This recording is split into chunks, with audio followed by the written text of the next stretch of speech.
የሁለተኛይቱ ወደ ቆሮንቶስ ሰዎች ምዕራፍ 3 እንደገና ራሳችንን ልናመሰግን እንጀምራለን ወይስ እንደሌሎች ማመስገኛ መልእክት ወደ እናንተ ወይስ ከእናንተ ያስፈልገን ይሆንን?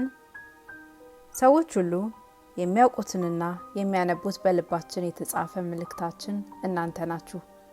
እናንተም በሕያው እግዚአብሔር መንፈስ እንጂ በቀለም አይደለም፣ ሥጋ በሆነ በልብ ጽላት እንጂ በድንጋይ ጽላት ያልተጻፈ በእኛም የተገለገለ የክርስቶስ መልእክት እንደሆናችሁ የተገለጠ ነው።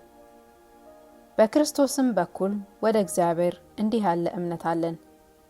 ብቃታችን ከእግዚአብሔር ነው እንጂ በገዛ እጃችን እንደሚሆን እንዳችን እንኳን ልናስብ ራሳችን የበቃን አይደለንም።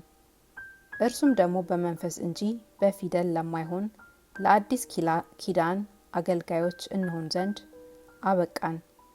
ፊደል ይገድላልና መንፈስ ግን ሕይወትን ይሰጣል።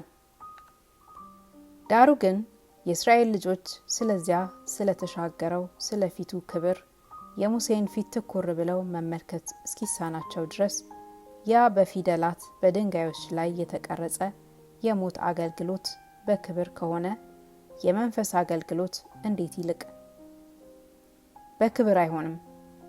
የኩነኔ አገልግሎት ክብር ከሆነ ይልቅ የጽድቅ አገልግሎት በክብር አብዝቶ ይበልጣልና። ያ የከበረ እንኳን እጅግ በሚበልጠው ክብር ምክንያት በዚህ ነገር ክብሩን አጥቷልና። ያ ይሻር የነበረ በክብር ከሆነ ጸንቶ የሚኖረውማ እጅግ ይልቅ በክብር ሆኗል። እንግዲህ እንዲህ ያለ ተስፋ ካለን እጅግ ገልጠን እንናገራለን። የዚያን የሚሻር የነበረውን መጨረሻ ትኩር ብለው የእስራኤል ልጆች እንዳይመለከቱ በፊቱ መጋረጃ እንዳደረገ እንደ ሙሴ አይደለም። ነገር ግን አሳባቸው ደነዘዘ። ብሉይ ኪዳን ሲነበብ ያ መጋረጃ ሳይወሰድ እስከ ዛሬ ድረስ ይኖራልና በክርስቶስ ብቻ የተሻረ ነውና። ነገር ግን እስከ ዛሬ ድረስ የሙሴ መጻሕፍት በተነበቡ ጊዜ ሁሉ ያ መጋረጃ በልባቸው ይኖራል።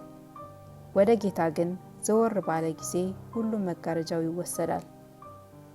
ጌታ ግን መንፈስ ነው። የጌታም መንፈስ ባለበት በዚያ አርነት አለ። እኛም ሁላችን በመጋረጃ በማይከደን ፊት የጌታን ክብር እንደ መስታወት እያብለጨለጭን መንፈስ ከሚሆን ጌታ ከሚያደርግ ያን መልክ እንመስል ዘንድ ከክብር ወደ ክብር እንለወጣለን።